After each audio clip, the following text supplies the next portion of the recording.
जून आला, मृग निघाला. हे नक्षत्र केव्हाच नीट न पडणारे ते याही वर्षी वाडीच्या भागात पडले नाही. दरवर्षी निदान वीज पाऊस पडतो, पण तोही पडला नाही. नक्षत्र कोरडेच गेले. लोक आडदाराची वाट पाहू लागले. आता सर्वत्र उजाड दिसत होते. रानातून फिरून मेंढरे उपाशी पोटी माघारी येत होती. सुगीच्या वेळेला साठवून ठेवलेला वाळला पाला भुसकट असले काही बाई पुढे टाकून मेंढरांची पोटे भरत होते. पाऊस पडून हिरवळ केव्हा होते याची वाट बघत होते. याच सुमारास कारभाराला उजाडता उजाडता एक वाईट स्वप्न पडले. कमरेला कडुलिंबाचे डहाळे बांधलेली, केस सोडलेली, मळवट भरलेली एक बाई आली. म्हणाली, मी तुला नेण्यासाठी आले आहे, तयारी कर.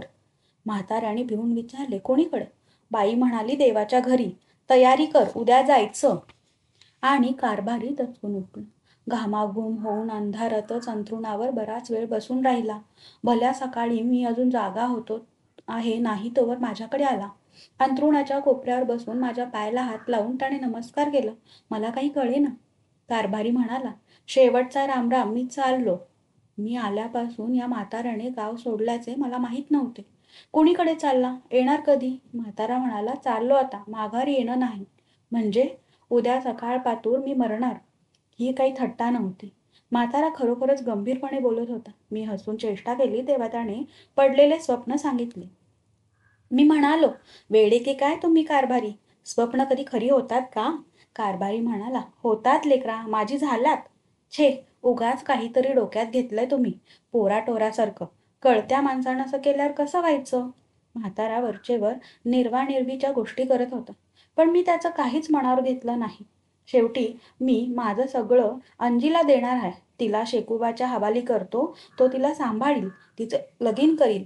तुमचं ध्यान असू द्या. असं सांगून तो उठला आणि बाहेर पडला. दिवसभर हिंडून कारभाऱ्याने ही गोष्ट सर्वांना सांगितली. सर्वांचा निरोप मागितला. या खुळेपणावर कोण विश्वास ठेवणार? पुष्कळांनी चेष्टा केली. म्हाताऱ्याचे बोलणे कुणीच मनावर घेतले नाही. असला भोळसर शेकू, पण तो सुद्धा म्हणाला, नाना, मरायला काय धाड झाली आहे तुला? अजून 5 वर्ष डग नाही तुला, जा घरी. कुणी काही म्हटले, टवाळी केली, चेष्टा केली तरी जी जी लोभाची माणसे होती त्या सर्वांना भेटत कारभारी त्या दिवशी सर्व दिवस हिंडत होता. शेवटी संध्याकाळ झाली. मेंढरे रानातून परत आली आणि कोणीतरी मला सांगत आले, चला, कारभाऱ्याला ढाळवांत्या होऊ लागल्यात. धावत पळत मी गेलो. म्हाताऱ्याची पार दशा दशा झाली होती. डोळे ओढले होते, तोंड वाळले होते, त्याला बोलणे सुद्धा सुधरत नव्हते. मी जाताच तोंडातल्या तोंडात तो म्हणाला, खोटं नाही बाबा, मला बोलावणं आलंय. मी दटावून म्हणाला, काही नाही बोलवणं आलं. उद्या सकाळपर्यंत खडखडीत बरे व्हाल. घरगुती इलाज सुरू झाले. हे दे, ते पाच, ते चाटव, पण मध्यान रात्र झाली तरी काही उपयोग झाला नाही. मग सर्वांचा धीर सुटला. अंजी शेकू रडू लागली. म्हाताऱ्याच्या नातलगाच्या डोळ्यात पाणी आलं. ते पाहून, ते रडणे ऐकून कारभारी म्हणाला, अरे, रडत्या कशा पै? माझं काय राहिलंय? एवढा मोठा मोठा पंत सरकार त्यानं सुधीक मला काय पाटील म्हणलं? माझ्या पाठीवर हात ठेवला. माझं काय राहिलं नाही आता. सूर्योदयाला म्हातारा कारभारी मरून गेला. एक म्हातारा माणूस गेला आणि वाडी सुनी दिसू लागली. माझ्या मागे आता कोणी राहिले नाही असे उगीच मला वाटू लागले. ती शाळा, ती तालीम याविषयी उदासीनता वाटू लागली. घरी गेलो म्हणजे 8-8 दिवस मी शाळेला येईन असं झालो. एकदा कधी नव्हे ती शेकूची मुंडा हात उंच बायको माझ्याकडे आली. दुपारची वेळ होती. जेवण करून मी वातीत बसलो होतो. शेकूची बायको आली आणि दारापाशी अंग चोरून उभी राहिली. मी सावरून बसलो. ती म्हणाली, काय चाललंय मास्तर? मी म्हणालो, काही नाही, जेवण झालं आत्ताच, वाचीत बसलो होतो, बसा की. माझ्या या बोलण्याने तिचा संकोच थोडाफार कमी झाला असावा. पदरात आणलेल्या शेरभर भुईमुगाच्या शेंगा तिने खाली ओतल्या आणि म्हटलं, शेंगा खावा, दुसरं काय हाय देण्यासारखं आम्हापाशी? पण मास्तराला काहीतरी दिलंच पाहिजे असं कुठं आहे? बसा की. तरीही शेकूची बायको बसली नाही. तिला काही बोलायचे आहे हे मी ओळखले. म्हाताऱ्या कारभाराने मरताना अंजीला शेकूच्या हवाली केले होते. हिचे सगळे लावून दे असे सांगितले होते. म्हातारा मेल्यापासून अंजी शेकूच्या घरी राहत होती. त्याच्या घरी राहून अंजीने त्याला घेरात घेतलं होतं. वयाने 35शी ओलांडलेला शेकू अंजीच्या नादी लागला होता. ही कुणकुण माझ्या कानी आली होती, पण माझा त्यावर विश्वास बसला नव्हता. ही कोणीतरी उगीच वावडी सोडली असावी असे वाटत होते. हेच काही सांगण्यासाठी ही बाई आली नसेल ना असा विचार मनात माझ्या येऊन गेला. पण असल्या गोष्टी कोण दुसऱ्यापाशी बोलेल? शेकूची बायको बसतही नव्हती आणि काही बोलतही नव्हती. त्यामुळे मला मोठे अवघडल्यासारखे झाले. आपणहून काही विचारावे तर तेही सुचत नव्हते. शेवटी उगीचच म्हटलं, काय म्हणते शेतीवाडी? मग मात्र शेकूची बायको उमऱ्यालगत 2 पायांवर बसली आणि हाताचा मुटका गालावर टेकून म्हणाली, आमच्या मालकासनी का करावं व मास्तर? मी म्हणालो, का? काय झालं? वास्तविक मला सगळे कळले होते. पण तसे कसे म्हणू? निदान ही गोष्ट चार चौकात झाली नाही एवढे समाधान तरी तिला लाभले असते. यावर भुईकडे नजर लावून ती म्हणाली, मान सांगावा लोकाला, अपमान ठेवावा आपल्यापाशी. पर ह्यांनी अगदी ताळ सोडला बघा. हे असलं वागणं खरं काय, खरंच का हेच? मी म्हणालो, काय कुरबूर झाली का? कुरबूर होईल नाही तर काय? लगीन करायचं म्हणतात दुसरं. मी खोटेच आश्चर्य दाखवीत म्हणालो, कोण शेकू? हे काय सुचलं एकदम त्याला? एकदम कसं? कारभारी मेला. चांगला होता बिचारा. पण मरता मरता माझ्या संसारात इस्तू टाकून गेला. शेकूच्या बायकोचा गळा दाटून आला. डोळे पाण्याने भरले. ते पदराने पुसून तिने आवंढा गिळला आणि मग खासगी आवाज काढून ती बोलू लागली. सारखं त्या पोरीच्या मागं असतात. ती बी तरण्या पोराला दाखवाव्या तशा हुलकावणे देतीये. मी कसं हे बघून गप्प बशीन? तिला एक अक्कल नाही, नसायला काय झालं? नाती धुती आहे आता. पर आबरू नाही म्हणा. पर ह्यांनी का तिच्या नादी लागावं? जनाची नाही मनाची तरी लाज पाहिजे. तुमच्यासारखे काय म्हणतील? पोरगी त्या म्हाताऱ्यानं सांभाळायला दिली. चांगला पोरगा बघून तिचं लगीन करायचं, भलेपणा घ्यायचा ते सोडलं आणि चांगलं नादावून बसला तिला. कामाधंदा काय नाही. लुगडी आणा, चोळी आणा. तुम्हीच सांगा आता हे बरं का? मग मी खोटेच आश्चर्य दाखवले. लटका राग आणला. हे तुम्हीच सांगताय म्हणून खरं म्हणायचं. एरवी शेकू हा माणूस वाळल्या पाचोळ्यावर पाय न देणारा. त्याच्या हातून अशी गोष्ट होणार नाही. पण आता तुम्ही म्हणताय तेव्हा ते खरं असलं पाहिजे. खोटं कशाला व सांगेन मी? ह्यात आबरू ऐकली त्यांची जातीये का? माझी नाही का जात? गळ्यापतूर एचतोवर अशी गोष्ट कोणी कोणावशी बोलतं का? छे, हा गाढवपणा झाला शेकूचा. इतके दिवस मिळवलेला चांगुलपणा घालवायला आणला त्यानं. माझ्या या बोलण्याने शेकूची बदनामी होत आहे असे वाटून त्या बाईने घाईने खुलासा केला. तसं काय त्या पोरीचं वाटोळं करायचं नाही त्यांना. लगीन करायचं म्हणतात. पण ही काय रीत झाली का लग्न करायची? आणि आजच लग्नाची गरज का लागली? पोरं नाही माझ्या पोटाला. पोरासाठनं करतात. यावर मी निरुत्तर झालो. ते माझ्या चेहऱ्यावर दिसले आणि मी बोलावे ते शेकूची ती शहाणी बायको बोलली. पोर नाही ते खरं आहे. पर कुठं आता इस्टेट वाया चालली आहे? आणि आपली पुण्य दिली तर देव देईल की काव? काव? मी म्हणालो, मग एखादी मुलगी बघून नीट लग्न करावं. कशाला? दोघांची पोटं भरायची मारामार. बघताय ना व तुम्ही कसं चाललंय ते? आणि ती कोण येईल तिची तरी कूस पिकल कशावर नवं? देवाच्या मनात असल तर वटक्या झाडाला सुधी फळं धरल. मी आपला ऐकत होतो. मधून मधून बोलत होतं. कपाळावर मोठे ठळक कुंकू लावलेली राट अशी बाई बोलत होती. नवऱ्याच्या बरोबरीने शेतकाम करणारी, ढोरांबरोबर औ तोडणारी ही बाई नवऱ्याच्या या वागणुकीने किती पेचात पडली होती. त्या अंजीला झिंजा धरून बाहेर काढणं हिला अशक्य होतं का? पण हे काही न करता ही बाई एका मास्तरापुढे बसून दिनवाने बोलत होती. तिचे डोळे पाण्याने भरत होते. नाकपुड्या थरथरत होत्या. ओठ थरथरत होते. माझ्या मनात जे आलं ते तिच्याही आले असणं अगदी शक्य होते. अंजीचा दोष नाही, ती वयात आली आहे. सारासार विचार तिच्यापायी असणार नाही. नाही म्हटले तरी शेकू तिच्याकडे ओढला जाणे स्वाभाविक होते. हे सगळेच इतके नाजूक होते की मनगटाचा जोर इथे फुका होतो. आणि हे या बाईने ओळखले असले पाहिजे. त्याशिवाय ती अशी ते राहितापुढे येऊन बोलत बसली नसती. मी पुन्हा पुन्हा म्हणत होतो, शेकूचं हे वागणं खरं नाही, त्याला कळलं पाहिजे. शेवटी शेकूची बायको म्हणाली, मास्तर, तुमच्याकडे आलं ते तुम्ही गावचं जाणतं माणूस म्हणून. पंत सरकारापतूर तुमचा मान आहे. तुम्ही मालकासनी जरा दटावा. पडला तर तुमच्याच सांगण्यानं मान पडल. पण बाई, ही खाजगी बाब. मी बोललो आणि तू रे कोण मला पुसणारा असं त्यानं विचारलं तर माझं काय राहील? यावर हातवरे करून शेकूची बायको म्हणाली, हं, ते काय विचारतात तसं? हातात बेड्या पडतील की फटशिरी? तेवढं कळते बरं का नीट? असं बोलणं चाललेलं आहे तो शाळेची घंटा खणाणली. आयबू, स्वतः ही पोरं आली आणि शेकूची बायको उठली. म्हणाली, बरं आहे जाते. आणि निघून गेली. शेंगाचा ढीग उद्याप तसाच होता. त्याकडे बघून आयबूने विचारले, नानीनं आणल्या काय शेंगा मास्तर? हो का रे? नाही, कधी नाही आणि आजच का म्हणलं? आयबू एवढेच बोलला, पण मला त्याला काय म्हणायचे होते ते समजले. त्याने शेंगा भरून ठेवल्या, दार ओढून घेतलं आणि मी शाळेकडे निघालो. तेव्हा असेही वाटले की आयबूला याची काही माहिती नसेल. तो आपला सहज बोलला असेल आणि माझ्या मनाने त्याचे अर्थ लावले असतील. यानंतर रस्त्याने जाता येता शेकू मला 2-4 वेळा भेटला. पण नित्याप्रमाणे तो माझ्याकडे बघून हसला नाही. काय गडबड मास्तर असे त्याने विचारलेही नाही. लांबून मला बघितलं की खाली मान घालून तो तरातरा माझ्या अंगावरून जाईल. त्याच्या तुटक वागण्यामुळे निश्चय करूनही अंजी संबंधी त्याला काही विचारण्याचा धीर मला झाला नाही.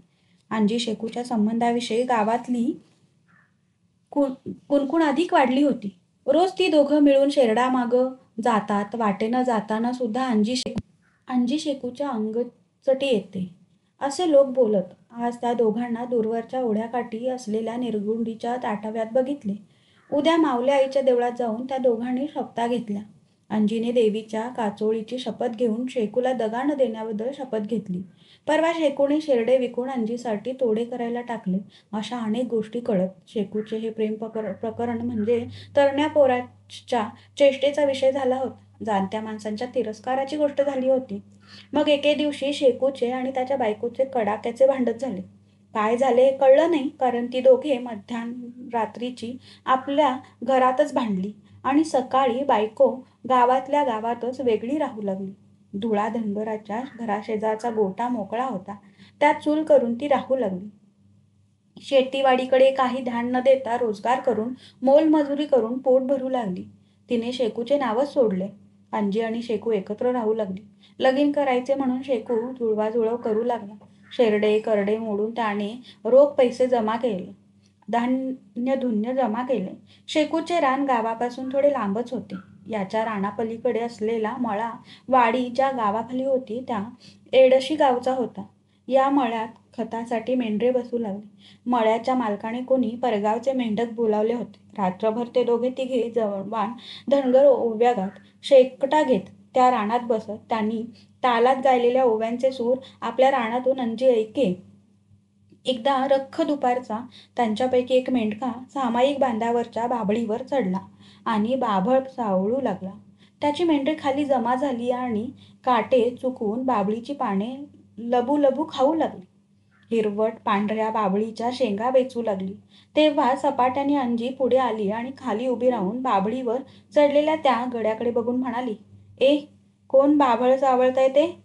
वर बसलेला मेंढका खाली बघून म्हणाला, का ग, तुझी हरकत आहे का? एकदम त्याने का ग म्हणताच अंजी शहारली.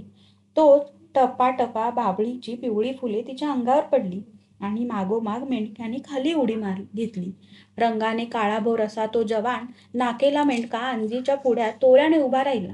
त्याच्या डोळ्याकडे बघण्याचा धीर काही अंजीला झाला नाही. तिची छाती धडधडू लागली. आजूबाजूला कोणी नव्हते. बाभळीच्या सावलीत मेंढरे डहाळा खात होती आणि गालातल्या गालात हसत तो धटिंगण आपला अंजीपुढे उभा होता. मग तो म्हणाला, पाहुण्या माणसाला असं जरवेनं बोलू नये. हे रान तुझं आहे का?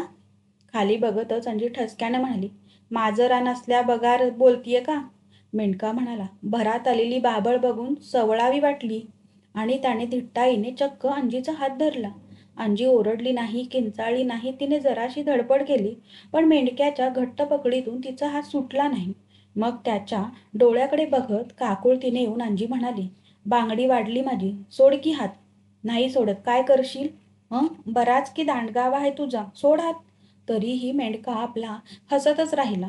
4-5 दिवस मेंढरे रानात बसवून आणि त्याबदली मिळालेले जोंधळे घेऊन तो मेंढका मेंढरे हाकीत आपल्या गावी गेला. तेव्हा अंजीलाही त्याने बरोबर नेले.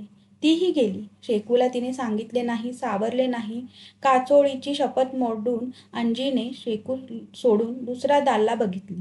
त्यानंतर 8-15 दिवसांनी वटावर गाजरे घेऊन शेकूची बायको माझ्याकडे आली. तिचा चेहरा फुलला होता. गाजरे भुईवर होती. ती म्हणाली, मास्तर, आलं आमचं खुळं माघारी. मग माऊल्या आईची जत्रा आली. दर साल ही जत्रा बनगरवाडीला होत असे. गावापासून 1 मैलावर छोटेसे टेकाड होते. त्यावर रानात घालतात तशी एक साधीसुधी खोप घातली होती आणि त्या खोपेत माऊल्या आई बसून राहिली होती. आजूबाजूला सगळा खडक आहे. फूट 2 फूट उंचीची तरवडची झुडपे, एखादे नेपतीचे वाळकुंजे झाड याशिवाय काही नाही.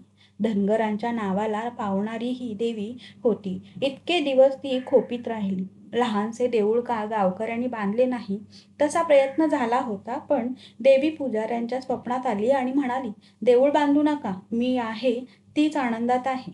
चांगले चुंगले कपडे घालून सगळी वाडी त्या निर्जन जागी गोळा झाली. आजूबाजूच्या गावचीही काही भाविक मंडळी आली. एकूण 100-150 माणूस जमले. पुजाऱ्याने पूजा केली, लोकांना गुलाल लावला. गावाबरोबर टकरा देत राहिलेला बाळा बनगर ही जत्रेला आला. बायको पोरे घेऊन चालत आला. त्याला बघताच वाडीतल्या लोकांमध्ये कुजबूज सुरू झाली. त्याला अडवा, त्याला देवीपाशी जाऊ देऊ नका, असा गोंधळ झाला. पण कुणाला न जुमानता बाळा देवापाशी आला. पाया पडला आणि प्रसादाचा गुलाल लावण्यासाठी त्याने आपले कपाळ पुजारापुढे केले. तेव्हा पुजारी म्हणाला, तू पांढरीला जुमानत नाहीस, मी तुला गुलाल लावणार नाही. एवढा बलदंड माणूस बाळा, पण पुजाराने गुलाल लावत नाही म्हणताच तो थंड उभा राहिला. लोकांकडे तोंड फिरवून उभा राहिला. गेले अनेक महिने त्याने फार ताप सोसला होता. गावातले कोणी त्याच्याशी बोलत नव्हते. एखाद्या महारोग्याप्रमाणे बाळा बनगरला त्यांनी दूर ठेवले होते. आज त्याचा कळस झाला. देवीचा प्रसाद सुद्धा त्याला मिळाला नाही. लोकांच्या अडवणुकीला बदला नाही तो बाळा या उपेक्षेने खचला. धोतराच्या निऱ्या फराफर फेडून त्याने गावापुढे अंतरले आणि मोठ्याने ओरडून तो म्हणाला, माझ्या पांढरी पुढं मी पदर पसरतो. माझी चूक माफ करा, मला तुमच्यात घ्या, मला गुलाल लावा. तुम्ही माझं झाड घ्या, घर घ्या, माझा जीव सुधी घ्या, पण मला असं लांब ढकलू नका. आणि त्याचा कणखर स्वर कापरा झाला. त्याच्या डोळ्यातून पाण्याच्या धारा लागल्या. क्षणभर एवढा मोठा जमाव अगदी गप्प राहिला. आणि मग तो रामाचा म्हातारा काकूबा गावाला म्हणाला, अरे पोर मांडीवर मुतलं, मांडी कापायची का? लावा त्याला गुलाल.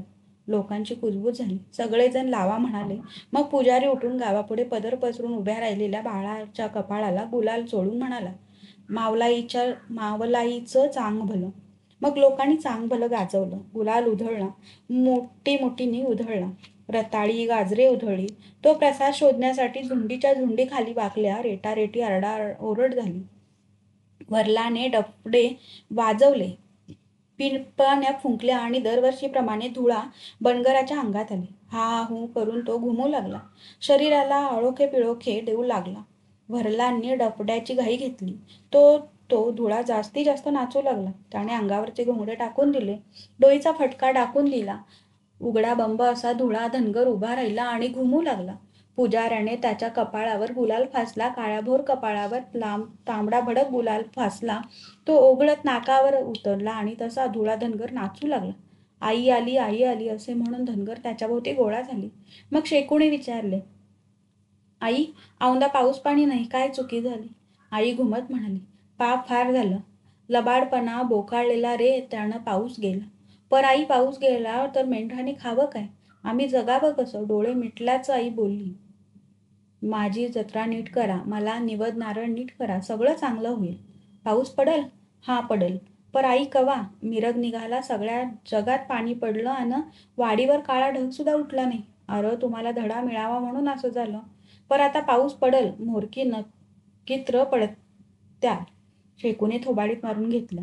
आई, चुकीची माफी कर, तुझी जत्रा नीट करू, निवद नारळ करू, सगळं पत करून घेतो आम्ही, असे म्हणून धुळ्याच्या पायावर त्याने डोके टेकले.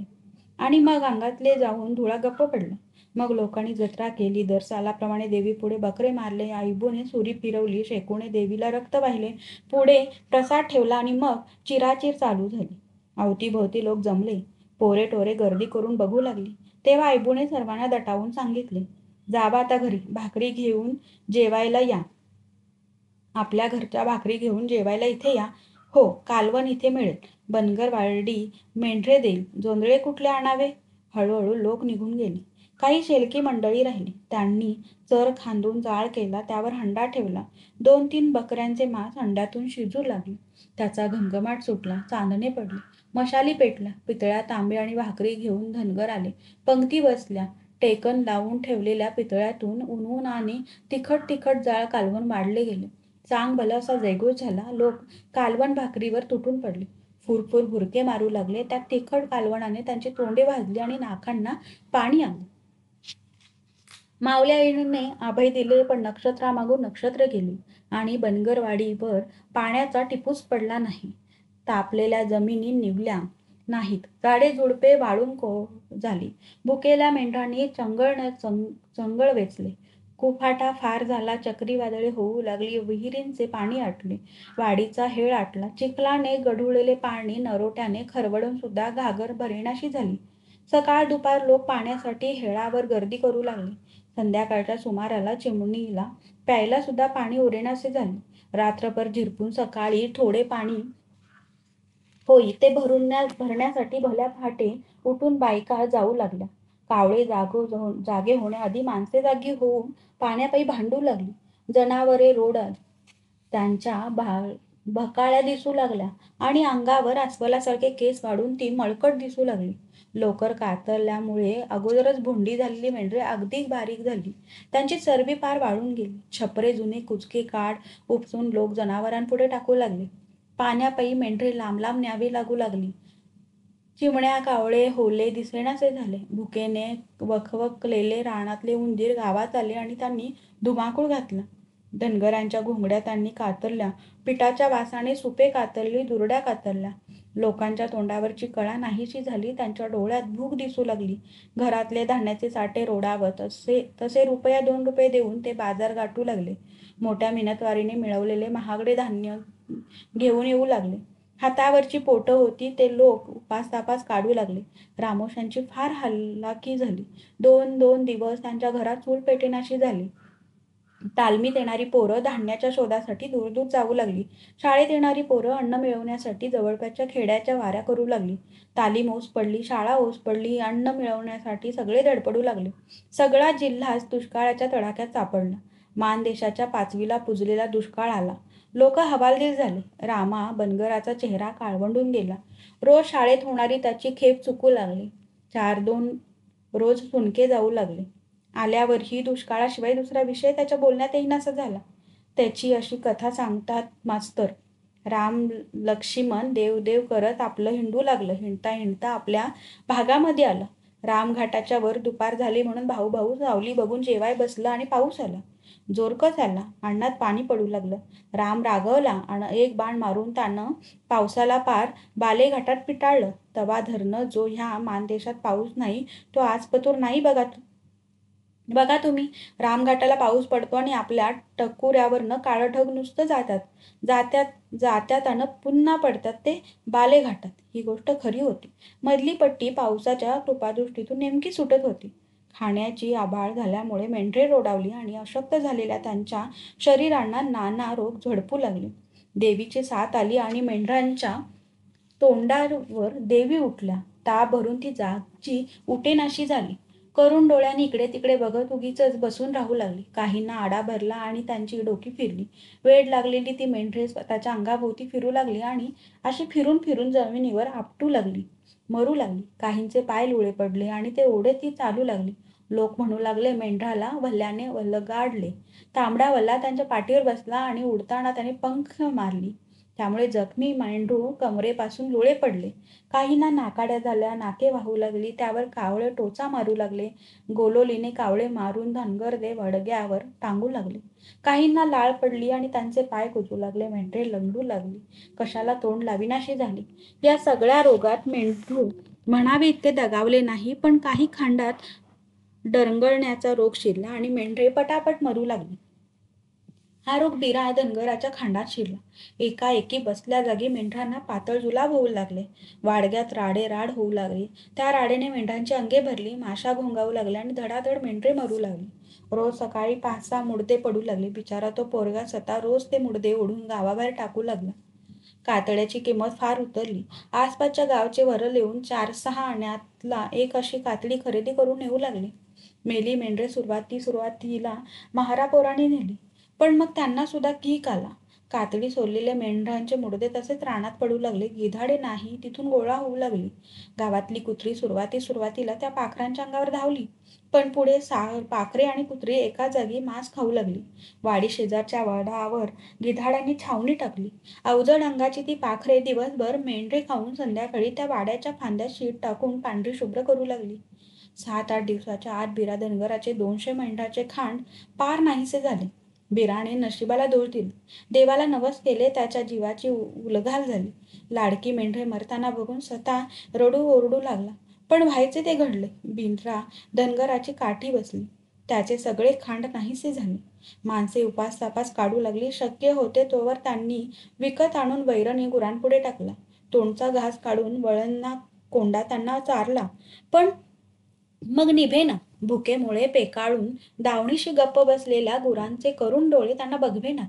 रामोशांनी पूर्वीपासून चालू असलेला दारू गळ्यांचा धंदा जोरात सुरू केला. पण दारूला गिराईक मिळेना. वांगीची बाई पळवणारा तो बाण जगण्या रामोशी भुकेअभावी दारूची नशा करू लागला आणि त्याच्या अंगावरची चरबी पार झडली. अखेर कावून गावून एकटाच 30-35 मैल जमीन तुडवून पार महूद गावी गेला. त्याच्यासारखे बरेच गुळकरी तिथे जमले होते. गावातल्या शेतकऱ्यांनी भांगलणीचे काम त्यांना दिले होते. हे उपडे लोक केव्हा चालू लागतील त्यांना नेम नाही म्हणून 3 दिवसांनी काम संपताच रोजगार देण्याचा वायदा त्याने केला आणि लोक भांगलू लागले. धोत्राने पोट आवळून जगण्या रामोशाने 3 दिवस भांगरले. भुकेची ग्लानी घेऊन खुरपे चालवले आणि 3रे दिवशी हरळीने भरलेल्या पाटातच तो कोलमडून पडला. तो पुन्हा उठला नाही. पोटाने म्हातारा झालेल्या बैलाला ओढत ओढत गावाबाहेर जाताना मला शेकू भेटला. मी विचारले, कुणीकडे शेकूबा? शेकू उभा राहिला आणि म्हणाला, आता निभना मास्तर. बाजाराला जाऊन बैल इकून टाकतो. जिथं जाईल तिथं पोटभर चारा तरी खाईल. तो गेला आणि संध्याकाळी दमून भागून परत आला. तेव्हा बैल त्याच्या बरोबर होता. वाट बघणाऱ्या बायकोने विचारले, का व? नाही का ऐकला? तेव्हा खिन्नपणे मान हलवून शेकू म्हणाला, गिराईकच नाही. खाटक्यानं 7 रुपयाला मागितलं. त्याची सुरी घेऊन मरण्यापरीस आपल्या दारात मेलेला काय वाईट?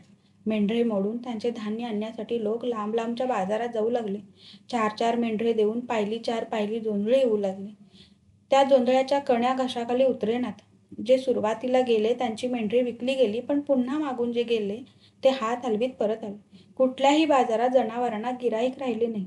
घेणारा घेऊन त्याला घालणार काय? वाळून कोळ झालेला आनंदा एके दिवशी आला आणि म्हणाला, जातो जगायला मास्तर. मास्तर काय सांगणार? कुणीकडे जातोस? जातो वाट होईल तिकडे. कुठं तिथं पीक पाणी असेल तिथं काम करू जगू. जगलो वाचलो तर माघारी येऊ. थोडा वेळ आनंदा थांबला आणि मग हलकेच म्हणाला, मास्तर, बारट्याला मी आणि आईबून मिळून मारलं. तुम्हाला लय त्रास देऊ लागला म्हणून मारलं. काय म्हणून सांगतोस? माझ्या गळ्याची आण. पण आईबू माझ्याजवळ झोपला होता त्या रात्री. मारून येऊन झोपला होता गप. हं? ही कबुली दिली आणि आनंदा गेला. कवाडे बंद करून आमोशांची सगळी माणसे गावाबाहेर पडली. ती 15-20 माणसे पाठीशी बोचके घेऊन वरचेवर मागे बघत जीव गवण्यासाठी गावाबाहेर पडली. त्यांच्या शेळ्या त्यांच्या मागोमाग होत्या. पोरे खांद्यावर होती. बाया बापड्या म्हातार कोतारे सगळे बरोबर होते. एखाद्या फासेपारत्यांच्या लटांबराप्रमाणे हे रामोशी पाय ओढत फुपाट्याने भरलेला रस्ता तुडवीत आणण्याच्या शोधासाठी निघून गेले. वाडीचा रामोसवाडा रिकामा झाला. मग हळूहळू मेंढरांची खांडे पुढे घालून मेंढके गेले. त्यांची कोयसाळ कुत्री गेली. ज्यांच्या जीवावर धनगरांचे जीवन होते ती मेंढरे उपासाने मरू लागली. तेव्हा मणे घट्ट करून तरुण मेंढक्यांनी गाव सोडलं. त्यांच्या मागोमाग घरातली माणसेही गेली. दुष्काळ ही मुलूक ओलांडायला आणि पलीकडे जायचे. मग ते ठिकाण किती दूर असो, कुठेही असो, धनगर तिथे पोहोचणार होते. घेता येईल तेवढे सामान सुमान पाठीवर घेऊन धनगर बाहेर पडले. बे बे करून ओरडणाऱ्या मेंढरांना हाकलीत त्यांच्या थकलेल्या पोरांना उराशी उचलून घेत त्यांची यात्रा सुरू झाली. रामा बनगर जाण्यापूर्वी मला उराउरी भेटला. म्हणाला, धूळ मोर्चा पुरकड जातो. तिकडं पाहुणे आहेत. म्हातारा यायला तयार नाही, त्याला सांभाळा. म्हातारा काकूबा धनगर गेला नाही. तो गावातच राहिला. पोराने खूप सांगून बघितले, पण तो म्हणाला, मी कशाबाई येऊ? मेंढरं घेऊन तुम्ही जाताय. त्यांना जगवताय. माझं आता काय राहिलंय? इतका आटापिटा करून जगावं असा मी आता राहिलो नाही. तुम्ही जा, माझी माती इथंच पडेल. मग रामाने धान्याचा साठा ठेवला. म्हाताऱ्याला करून घालण्यासाठी आपली बायको ठेवली आणि मेंढरं घेऊन तो जायला निघाला. तेव्हा म्हातारा म्हणाला, सगळी मेंढरं नेतोस, मग मी इथं काय करू? 2 ठेवून जा. माझ्या भाकरीतली त्यांना घालून जतन करेन. निबना झालं तर सगळीच मरून जाऊ. म्हाताऱ्यापाशी 2 मेंढरे ठेवून रामा आणि त्याचा तरुण पोरगा निघून गेले. घरटी कुणी राहिले नाही. भराभर सगळे बाहेर पडले. न रडता न भेकता त्यांनी वाटा धरला. जे मुठभर शेतकरी होते ते जवळ असलेल्या धान्यामुळे तग धरून आणखीन महिनाभर राहिले. पण मग तेही गेले. बाळा धनगर गेला, बैलाला घेऊन शेकू त्याची बायको गेली, धुळा गेला, वाडीतले शेतकरीही गेले. त्यांच्या वस्त्या बंद झाल्या, कवाडांना कुलपे लागली. बाळा धनगराच्या पाळकुळती बसून बालट्या सुद्धा गेला.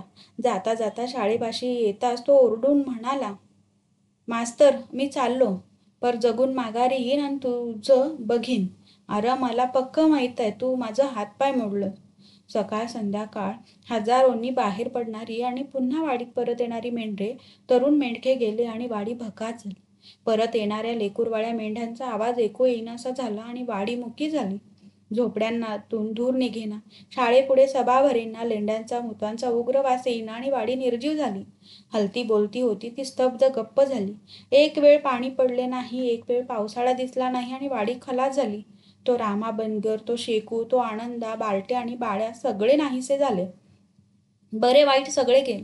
शाळा तिथेच राहिली, तालीम तिथेच राहिली, ही घरे, ही झाडे जिथल्या तिथे राहिली आणि मंडळी निघून गेली. जोरदार वारा घोंगावत राहिला. त्या वाऱ्यामुळे उडून आलेली धूळ घरांच्या दारावर, भिंतीवर बसली. धनगरांनी स्वच्छ सारवलेली दंगणे धुळीने, केर कचऱ्याने भरून गेली. छपरांवरील काड वाऱ्याने विस्कटले, सुटले. ते काड सर्वत्र झाले. भोगसे पडलेल्या जागी घुसून वारा चमत्कारिक आवाज करू लागला. छपरांवर टाकलेली मोडकी अवजारे खाली अंगणात कोसळल्याचे आवाज होऊ लागले. आम्ही गाडी वाटेने परत चाललो होतो. घरांच्या बंद कवाडांवर वारा धडका मारू लागला. कवाडे धडधड खडखड वाजू लागली. तालमीत धूळ साचली. हौदातल्या लाल मातीवर धुळीचा थर बसला. कोळ्यांनी जाळी केली. गजीला ढोल उंदरांनी कुरतडला. अनेक दिवस न सारवल्यामुळे शाळा उखणली, पोपड्यांनी भरून गेली. फळ्यावर, टेबलावर, पेटीवर धूळ साचली. मारुतीच्या देवळात धूळ साचली. तांबडा मारुती धुळीने माखून निघाला. गावात कुणी दिसेनासे झाले. अनेक दिवस रोज संध्याकाळी येऊन लिंबाच्या टोकावर बसणारे बगळे येईनासे झाले. शाळेत गोंधळ घालणाऱ्या चिमण्या कुठे दिसेनाशा झाल्या. मांजरे इकडे तिकडे हिंडू लागली. रात्री एकमेकांवर गुरगुरून भांडू लागली. बंद घरातून उंदरांची शिकार करू लागली. रात्री काकूबा धनगराची मेंढरे एकटेपणामुळे बेबे ओरडू लागली आणि दीड झालेला लांडगा वासहुंगीत गावातून फिरू लागला. तालमीतल्या धुळीवर, देवळातल्या धुळीवर, धनगरांच्या अंगणातल्या धुळीवर त्याची पावले उमटू लागली. सकाळच्या प्रहरीत ती 2च मेंढरे घेऊन म्हातारा काकूबा धनगर रानात जाई. भुकेलेली मेंढरे माळावरून सैरावेर धावत, नाके वर करून उष्ण हवा हुंगत, त्यांना खाण्यासारखे रानात आता काही राहिले नव्हते. कळपातून वेगळी झाल्यामुळे ती ओरडत. काकूबा मग त्यांच्याशी बोले. नांगरलेल्या रानातून हरळीच्या मुळ्या वर येऊन पडल्या होत्या. त्या वाळल्या काशा काकूबा खोच्यात वेचून आणि त्या 2 मेंढरांना घाली. दिवसभर काशा वेचीत असा तो वणवण हिंडे. मेंढरे ओरडत त्याच्या मागे फिरत. संध्याकाळी झाली की ती हा हा करून ती 2 मेंढरे हाकारत म्हातारा गावात येई.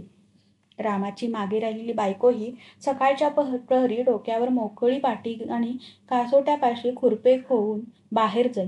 परगावचे मळे पालते घाली 6-6, 7-7 मैलाची पायपीट करून ती माघारी येई तेव्हा तिच्या मोकळ्या पाटीत 2-4 गाजरे असत. जळणासाठी वेचलेल्या काटक्या असत. मेंढरांना खाण्यासारखे भुसकट असे. मागामागी करून केलेली ही कमाई घेऊन ती संध्याकाळी माघारी येई आणि मग घटकाभर त्यांच्या झोपडीत लाल जाळ पेटे. काळा करडा धूर छपरावर दिसे. क्वचित बोलणे ऐकू येई. मी अधूनमधून गावी जात होतो. झाल्या गोष्टी सरकारात कळवीत होतो. आठवड्यातून 2-4 दिवसच वाडीत काढीत होतो. दिवसभर आम्ही दोघीही गावात असू. गुडघे उभे करून त्याच्या भोवती हाताचा वेढा देऊन आईबू कुठेतरी बसून राही. कधी मनात आले म्हणजे शाळा तालीम झाडून गाडी. मी दिवस झोपून राही. काही वाचीत लिहित बसे. मधूनच मला न सांगता सवरता आईबू कुठेतरी निघून जाई. धुळीने भरलेल्या पायांनी दमून भागून संध्याकाळी परत येई. खाली मान घालून बसून राही. कुठे गेला होतास म्हणून विचारले तर पाय मोकळे करायला गेलो होतो एवढं सांगून गप्प राही. दिवस कसा बसा रेटला जाई. पण रात्र खायला उठे. अशा वेळी कधी कधी काकूबा येई आणि भिंतीला वाट टेकून बसून राही. खोलीत चिमणीचा मंद प्रकाश पडलेला असे. मी माझ्या विचारात, आईबू आपल्या विवंचनेत आणि काकूबा उगीच इकडे तिकडे बघत असे. तिघे तिन्हीकडे बघत बसून राहत असू. मी विचारे, काकूबा, रामाचं काही सांगावं? नाही बा. गेलेली माणसं आता परत कधी यायची? ची पाऊस पाणी पडलं म्हणजे कधी आली तर अशीच प्रश्नोत्तरे होत. नाही म्हणजे म्हातारा बस बस बसे आणि उठून निघून जाईल. मी घरून आणलेल्या भाकरीतून 2-3 दिवसाच्या शिळ्या भाकरी आयबूला देऊ केल्या तर तो कधी घेई कधी नको म्हणे. फार आग्रह केला तर तो बाहेर निघून जाई. मी एकटाच बसून त्या वाळल्या भाकरी खाई आणि पाणी पिऊन झोपी जाई. असे काही दिवस गेले आणि मग एके दिवशी मला वरिष्ठांकडून लिहून आलं की वाडीची शाळा बंद करून तालुक्याच्या प्रायमरी स्कूलमध्ये दाखल व्हावे. आयबूने माझे सामान सुमान आवरले. राहत होतो ती जागा मोकळी केली. शाळेला कुलूप लावले. तालमीला कुलूप लावले. मी उभ्या उभ्या काकूबाच्या घरी गेलो. बाबा मी जातो. सरकारनं मला माघारी बोलवलं आहे. काकूबाने टक लावून माझ्याकडे बघितले. होकारार्थी मान हलवली. 2-3 वेळा हलवली आणि तो म्हणाला, बरं आहे. म्हातारा जास्ती बोलला नाही. त्याची सून काहीच बोलली नाही. नवे माणूस बघून मेंढरे 2-3 वेळा ओरडली आणि काकूबाचा निरोप घेऊन मी बाहेर पडलो. माणूस काणूस गुरंढोरं कोणी दिसत नव्हते आणि वाडीकडे पाठ फिरवून आम्ही गाडी वाटेने परत चाललो होतो. सामान सुमान भरलेले एक ठिक्के आयबूने डोक्यावर आडवे घेतले होते आणि माझ्या मागून तो येत होता. काही सामान माझ्या हातात होते. मध्येच आयबू थांबला आणि डोक्यावरचे पोते सारखे करून माझ्याकडे न बघता म्हणाला, हे गबाळं तुमच्या घरी टाकून मग मी माघारा जाईन. कुठे जाणार, काय करणार हे मी काहीच बोललो नाही. या बापड्याला आता कुठे आधार मिळेल असा विचार मनी आला नाही. माझी सावली पुढे पुढे सरकत होती. धूळ उडत होती आणि समोर दूरपर्यंत पसरलेल्या माळावर कुणीही दिसत नव्हते. उजाड बनगरवाडी मागे राहिली होती आणि मी परत चाललो होतो.